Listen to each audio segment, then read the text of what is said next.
പലരും പല രീതിയിലാണ് ഉണ്ടാക്കാറ്. നിങ്ങളിതെങ്ങനെ ഉണ്ടാക്കുന്നതെന്ന് ഒന്ന് കമൻറ്റ് ചെയ്യണേ.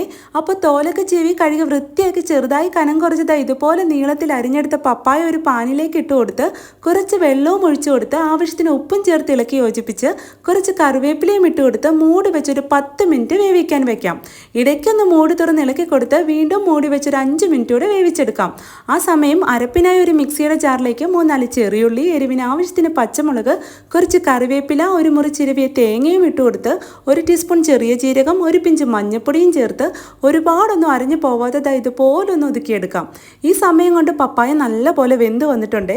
ഇനി ഇതിലേക്ക് ഒതുക്കി വെച്ച തേങ്ങാരപ്പും ചേർത്ത് കൊടുത്ത് നന്നായി ഒന്ന് ഇളക്കി യോജിപ്പിച്ച് ഉപ്പ് നോക്കി ആവശ്യമെങ്കിൽ ഈ സമയം ഉപ്പും ചേർത്ത് കൊടുത്ത് കുറച്ച് പച്ചവെളിച്ചെണ്ണയും ഒഴിച്ചു കൊടുത്ത് ഇളക്കി മിക്സ് ചെയ്തെടുത്താൽ ഒട്ടും കുഴഞ്ഞു പോവാത്ത അടിപൊളി പപ്പായ തോരൻ റെഡി. അപ്പോൾ എങ്ങനെയാ, എല്ലാവരും ഒന്ന് ട്രൈ ചെയ്ത് നോക്കുകയല്ലേ. ഇതുപോലുള്ള ഈസി ആൻഡ് ടേസ്റ്റി റെസിപ്പീസിന് ഈ പേജ് ഫോളോ ചെയ്യാനും ലൈക്ക് ചെയ്യാനും മറക്കല്ലേ. ഇത്തരം ഈസി ആൻഡ് ടേസ്റ്റി റെസിപ്പീസുമായി നമുക്ക് വീണ്ടും കാണാം. Okay, by.